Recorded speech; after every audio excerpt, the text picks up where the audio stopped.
Iran और Israel के बीच जारी जंग में अमेरिका की भूमिका को लेकर तरह तरह के सवाल उठ रहे हैं। इसी बीच ईरान के supreme leader Ayatollah Ali Khamenei ने अमेरिकी राष्ट्रपति डोनाल्ड ट्रंप को जवाब देते हुए कहा कि ईरान हर एक शहीद का बदला लेगा।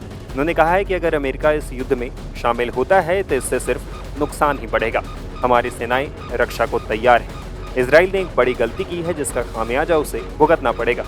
उन्होंने ये भी कहा कि ईरान के लोग शहीदों के खून को कभी नहीं भूलेंगे।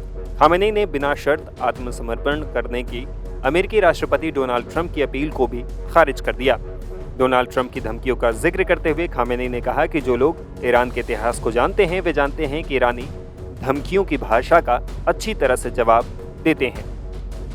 उन्होंने कहा कि ईरान थोपी गई शांति या युद्ध को स्वीकार नहीं करेगा। ईरान की तस्नीम समाचार एजेंसी के अनुसार खामेनी ने कहा, अमेरिका को ये पता होना चाहिए कि ईरान सरेंडर नहीं करेगा। अगर अमेरिकी सेना ने किसी तरह का हमला किया तो उन्हें गंभीर परिणाम भुगतने होंगे। हम शहीदों के खून और हमारे इलाके में हुए हमले को कभी नहीं भूलेंगे। मीडिया रिपोर्ट्स में यह भी दावा किया जा रहा है कि ईरान ने मिडिल ईस्ट में अमेरिकी सैन्य अड्डों पर हमलों के लिए मिसाइलें और अन्य सैन्य उपकरण तैयार कर लिए हैं। ये जानकारी उन अमेरिकी अधिकारियों ने दी है जिन्होंने खुफिया रिपोर्टों की समीक्षा की है। रिपोर्ट्स के मुताबिक अमेरिका ने करीब 3 दर्जन ईंधन भरने वाले विमान यूरोप भेजे हैं जो अमेरिकी सैन्य अड्डों की सुरक्षा में लगे फाइटर जेट्स की मदद कर सकते हैं या फिर ईरान के परमाणु ठिकानों पर संभावित हमले के लिए लंबी दूरी तय करने वाले बॉम्बर जेट्स की मदद कर सकते हैं। अमेरिकी अधिकारियों के बीच युद्ध के और अधिक भड़कने की आशंका बढ़ रही है क्योंकि इजराइल व्हाइट हाउस पर दबाव बना रहा है कि वो ईरान के खिलाफ उसके अभियान में शामिल हो। अमेरिकी अधिकारियों का मानना है कि अगर अमेरिका ने ईरान के फोर्डो परमाणु ठिकाने पर हमला किया तो ईरान समर्थित हूती विद्रोही फिर से लाल सागर में जहाजों पर हमले शुरू कर देंगे। इसके अलावा इराक और सीरिया में मौजूद ईरान समर्थित मिलिशिया समूह भी अमेरिकी सैन्य अड्डों पर हमले कर सकते हैं। अब ईरान इजराइल युद्ध और अमेरिकी हस्तक्षेप को लेकर एक्सपर्ट्स की राय भी जान लीजिए। इस पूरे इजराइल के द्वारा जो हमले किए जा रहे हैं उसमें और भी बड़े हमले किए जाएं और उस तरह के हमले में अमेरिका सीधा भी शामिल हो सकता है क्योंकि इजराइल और अमेरिका इस बात को कभी भी स्वीकार नहीं करेंगे कि ईरान न्यूक्लियर वेपन एक्वायर कर ले।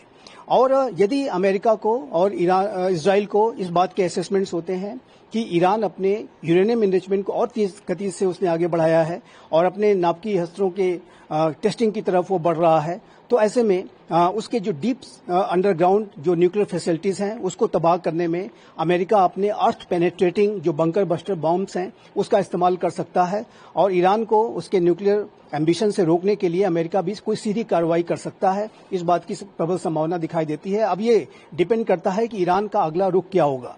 ईरान यदि अपने नाभिकीय अस्त्रों के प्रोग्राम को रोक देता है, उसे आगे नहीं बढ़ाता है, तो फिर शांति स्थापित हो सकती है।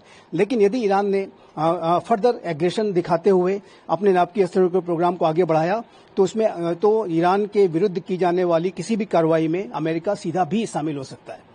भारत के प्रधानमंत्री श्री नरेंद्र मोदी ने साइप्रस में दिए गए अपने बयान में इस बात को स्पष्ट किया है कि भारत मिडिल ईस्ट रीजन में वर्तमान समय में जो हालात हैं, ईरान और इजराइल के बीच में जो युद्ध की स्थिति है उसको लेकर के भारत भी चिंतित है और भारत भी ये चाहता है कि दोनों ही राष्ट्रों के बीच में एक संवाद स्थापित हो, दोनों ही रिस्ट्रेंट बरतें और दोनों के बीच में जो ये स्थिति है उसका डी एस्केलेशन हो। क्योंकि भारत के प्रधानमंत्री श्री नरेंद्र मोदी के ये विचार हैं और उन्होंने इस बात को अपने विजनरी वर्ड को फिर से दोहराया है कि ये जो युग है ये युद्ध का युग नहीं है और ये जो युद्ध ईरान और इजराइल के बीच का यदि आगे एस्केलेट करता है तो इससे पूरे विश्व को हानि होगी, इन दोनों राष्ट्रों को तो हानि होगी ही। तो ये भारत के प्रधानमंत्री श्री नरेंद्र मोदी का जो एक विजनरी वैश्विक नेतृत्व है और उनके जो विचार हैं वो एक बार फिर से अंतर्राष्ट्रीय समुदाय के समक्ष रखे गए हैं और आशा की जानी चाहिए कि ईरान और इजराइल दोनों ही भारत के मित्र राष्ट्र हैं, वो भारत के प्रधानमंत्री श्री नरेंद्र मोदी के जो कि विश्व नेता की छवि रखते हैं उनके विचारों को वो गंभीरता के साथ लेंगे और डी एस्केलेशन के जल्द से जल्द प्रयास करेंगे।